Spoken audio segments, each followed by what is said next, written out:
और कानून में कोई ज़्यादा बदलाव की जरूरत नहीं है। कानून बाद में बदलते रहते हैं। सरकार की नीयत अगर सही है, अध्यादेश लाए और तुरंत ईवीएम हटाए और बैलेट पेपर से चुनाव कराए।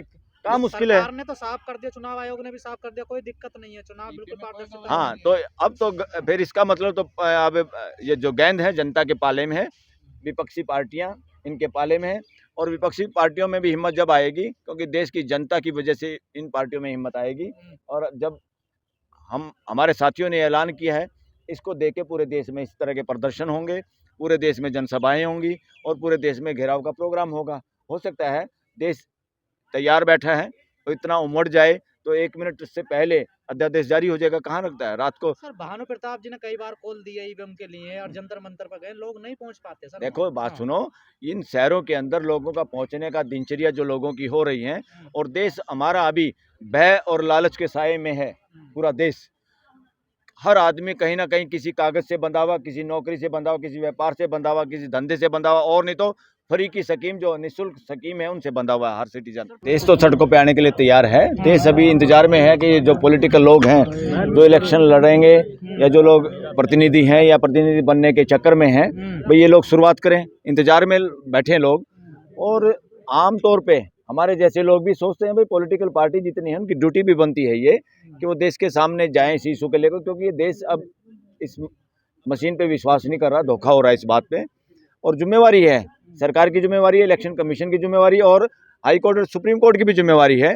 देश में इलेक्शन फ्री फेयर ट्रांसपेरेंट हो, लोग किसको अपना प्रतिनिधि बनाना चाहें और किसको ना बनाना चाहें, किसकी सरकार बनाना चाहिए, लोगों की मर्जी की बात है। और लोगों की मर्जी तभी चलेगी जब लोगों को विश्वास होगा कि हमने जिसको वोट दिया उसको मिल रही है। अगर ऐसा नहीं होगा तो ये संविधान के खिलाफ है, देश की जनता के साथ धोखा है। इसलिए ऐसे मौके पे अगर इस बात की तरफ ध्यान नहीं देगी तो सरकार हो, चाहे जुडिशरी हो, चाहे इलेक्शन कमीशन हो या पार्लियामेंट हो, ये सारे के सारे एक तरह से देशद्रोही का काम करेंगे देश के सामने। क्योंकि देश की जनता आखिरकार मालिक है, देश की जनता ही सुप्रीम है। पार्लियामेंट कानून बनाने के लिए सुप्रीम है। जब पार्लियामेंट अपना काम ना करे तो सुपर किंग की तरह सुपर अगर सुप्रीम कोई है तो देश की जनता है। ना पार्लियामेंट सुप्रीम है, ना सरकार या देश का कोई पद सुप्रीम है। सरकार में पद राष्ट्रपति का सबसे बड़ा है, मगर देश की असली सरकार जनता के हाथों में है और जनता ही सबसे बड़ी। तो सर कब तक उम्मीद की जाए, कितने साल लग जाएंगे ईवीएम बंद होने में? देखो उम्मीद तो आप भी इसी देश के, आप भी वोटर लोग हैं, पूरा प्रयास करिए और अपना पूरा सहयोग दीजिए। मुझे लगता है अगर सोशल सोसाइटी के लोग, जैसे हमारे जैसे लोगों में से भी कुछ लोग अब सड़कों पे जाएंगे, देश साथ होगा। और जो देश साथ होगा सबकी अकल ठिकाने आ जाएगी, सरकार की भी आ जाएगी, इलेक्शन कमीशन की भी आ जाएगी, इवन कोर्टों की भी आ जाएगी। क्योंकि कोर्टें भी बहुत बार वो काम नहीं कर पाती जो देश के लोग चाहते हैं।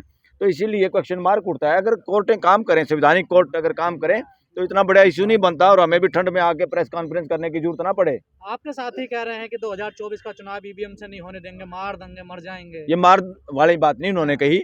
ये जनता अगर ये सोच ले भाई ऐसे नहीं हो, असली मालिक तो देश की जनता है, देश के वोटर हैं, वो नहीं चाहते भाई इलेक्शन ना हो इस तरह से। अगर सरकार या इलेक्शन कमीशन या कोई साजिश के तहत इसमें इलेक्शन कराने की कोशिश करेगा तो जो लोग सिविल सोसाइटी के लोग हैं उनका तो हक भी है, ड्यूटी भी है, वो सड़क पे जाएं, धरने दें, जागरूक करें, रैली करें, प्रदर्शन करें और घेराव करें।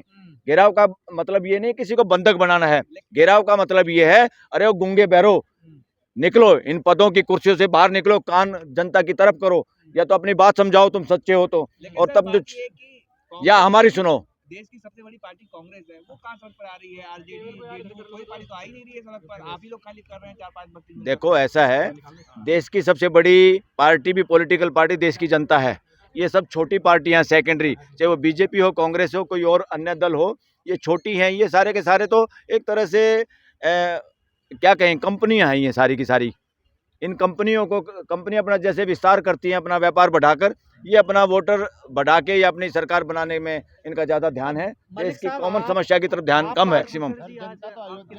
हाँ, तमाम जजेस जनता अयोध्या नहीं जा रही, जनता अयोध्या ले जा ही जा रही है। जनता अयोध्या नहीं जा रही, बस फ्री की जा रही है। हाँ, जनता तो ले जा ही जा रही है। फ्री में आप कहीं ले जाओ देश की जनता को, क्या दिक्कत है? बहुत सारे लोग जब मान लो फुर्सत में हैं और टूरिज्म के बहाने कहीं भी जाने के लिए तैयार हैं। बीजेपी वाले लेके जा रहे हैं, तो आप लोग कैसे हो जाएगा ईवीएम बैन? हाँ? सरकार के पास समय कहाँ है? प्राण प्रतिष्ठा में सरकार ढोंग बढ़ाने में ध्यान दे रही है, आस्था बढ़ाने में ध्यान दे रही है, जो कि संविधान का मजाक है। देश के लोगों को मूर्ख और साइंटिफिक टेम्पर से दूर करने के लिए, ताकि उनकी बुद्धि विकसित ना हो। इस देश की 21वीं सदी का सबसे भयंकर है, सबसे ढोंग अगर कोई होगा तो ये ढोंग जो आज सरकार कर रही है। जिस ढोंग में शामिल करने के लिए इस देश का पैसा बर्बाद किया जा रहा है, जिस ढोंग में शामिल करके वोट की राजनीति करके सत्ता में बने रहने का जो षड्यंत्र है, इतना बड़ा षड्यंत्र तो बिरले घटिया से घटिया राजाओं ने किया होगा इतिहास में। सवाल ये है कि बैलेट बॉक्स, लेकिन बैलेट बॉक्स का समय है ना मंदिर को ढोंग बनाने बता का। रहे हैं, मतलब आप राम मंदिर को उनकी जो आस्था मैं ढोंग किसी बता भी रहे हैं। आस्था को वो इंडिविजुअल से अगर बाहर जाती है सड़कों पे और वो उसका ड्रामा होता है तो मैं उसको ढोंग कहता हूँ, चाहे वो राम मंदिर ही क्यों ना हो। तो ये ड्रामा हो रहा है जो हो रहा है सब। बिल्कुल ड्रामा हो रहा है। देश को चाहिए क्या? देश अब चाहता ये है कि भाई प्राइम मिनिस्टर मणिपुर क्यों नहीं गए, वहाँ क्या करने जा रहे हैं, वहाँ कहीं कहीं दिन का व्रत रखेंगे, कहीं कहीं दिन की पूजा करेंगे। अरे आप प्राइम मिनिस्टर, उसकी ड्यूटी पहले पूरी करो। आस्था इंडिविजुअल मामला है, ये ड्रामेबाजी करने की जरूरत नहीं किसी देश के प्राइम मिनिस्टर को। किसी देश को ऐसा प्राइम मिनिस्टर चाहिए जिस देश में बहन बेटियां नंगी घुमाई जाए तो सबसे पहले उस पर बयान दे और वहाँ जाए, उन लोगों से मिले। ये देश ऐसा प्राइम मिनिस्टर चाहता है जिस खिलाड़ियों का यौन शोषण हो सब, और जिनको अपने घर प्राइम मिनिस्टर बुला के चाय पिलाता हो और फिर बाद में गूंगा रहे। ऐसा गूंगा प्राइम मिनिस्टर इस देश को नहीं चाहिए, चाहे वो कोई भी हो, XYZ नाम से कोई लेना देना नहीं। चाहे इसी कैरेक्टर का कोई दूसरा प्राइम मिनिस्टर है, वो भी देश को बर्दाश्त नहीं। सर, पूर्व जजेस जो है आप के साथ बैठे थे, आज प्रशांत भूषण जी भी थे, क्या इसके मायने समझा जाए? क्या चंद्रचूड़ जो है चीफ जस्टिस, उन तक बात पहुंच रही है? सब कुछ हमारे से ज्यादा बातें पता है सुप्रीम कोर्ट और हाई कोर्ट के जजों को, और जितनी पावर संविधान ने दे रखी है उसका सदुपयोग नहीं हो रहा। ना हाई कोर्ट के जज कर पा रहे, ना सुप्रीम कोर्ट कर पा रही। इनको अपना सदुपयोग क्या करना है? संविधान को बचाने में, संविधान को लागू करने में। जब संविधान तार तार हो रहा है, फ्री एंड फेयर इलेक्शन के चक्कर में उनको पता नहीं क्या सुप्रीम कोर्ट को कि जिसमें चीफ जस्टिस का नाम दिया था, चोर दरवाजे से वो फटाफट वो कानून पास कर लिया पार्लियामेंट में, और वो दो आदमी, एक प्राइम मिनिस्टर खुद और एक प्राइम मिनिस्टर का अपना चेला चांटा कोई भी शामिल रहेगा, और विपक्ष का तीसरा आदमी, तीसरे को कौन पूछेगा? तीसरा तो अपने घर बैठा रहेगा। तो ये अपने आप में इससे बड़ा क्या सबूत चाहिए कि दाल में काला नहीं, दाल की हांडी काली है। और वकील साहब, आप लोगों को तो देश में विरोधी बना दिया गया है, देश विरोधी बना दिया गया है। कोई भी सिटीजन देश का जो देश के विषयों पे बोलता है, ये हर सिटीजन का राइट है, सबको बोलना चाहिए। कोई देशद्रोही नहीं है। किसी सरकारी आदमी की वजह से, सत्ता लोलुप लोगों की वजह से कहने से कोई देशद्रोही या विरोधी नहीं होता। कोई भी विरोधी नहीं है, बल्कि पॉलिटिकल पार्टी नहीं वो किसी का नहीं, ये नारे चल रहे हैं आजकल देश में। क्या चल रहा है? जो राम का नहीं वो किसी का नहीं, जो राम का नहीं किसी का नहीं। हाँ। ये सारे वो लोग हैं जो राम के एक भी आदर्श को फॉलो नहीं करते। वो सारे ढोंगी लोगों का ये नारा है। ये ढोंग का नारा है। इस नारे से देश को बचाना होगा। ये नारा एक तरह से सुनामी है, खतरनाक सुनामी है। देश का मत वो करने के लिए, पथ भ्रष्ट करने के लिए देश को, और देश के लोगों को बहका के, फुसला के, उनका शिकार करने के लिए ये देश के लोगों का शिकार करना चाहते हैं ढोंग के नाम पे वोट लेकर। और जो न्यूज चैनल नंगा नाच कर रहे हैं इस मुद्दे को लेकर, उन्हें क्या कहना चल रहा है सर वहाँ पे? एक बार उनसे, हाँ क्या कह रहे हैं आप? मंदिर वही बना, हाँ TV9 चला रहा है, हाँ, तो भाई कहाँ बना? मंदिर वही बना है।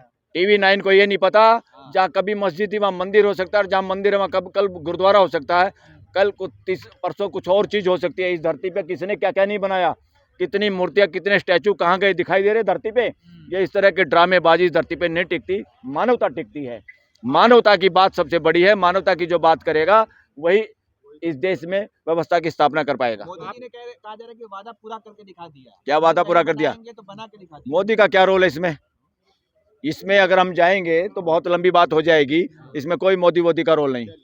आप लोगों की बातों को दबाने के लिए सोशल मीडिया प्लेटफॉर्म को धमकी दी जा रही है और वीडियो बंद किए जा रहे हैं। अरे बिल्कुल, वो चाहते हैं। आप लोग जो प्रहरी के रूप में खड़ा हुआ है सोशल मीडिया, इन मेन मीडिया वालों को भी पेट में दर्द हो रहा है कि हमारे को कोई देखता नहीं, और ये लोग गली गली में हर उसमें कितने लोगों को, कितने युवा, इतनी एनर्जी है, सारे यंग आदमी हो आप, किसी के बहकावे में या किसी के फुसलाने में, लालच में, भय से आप ग्रस्त नहीं हैं।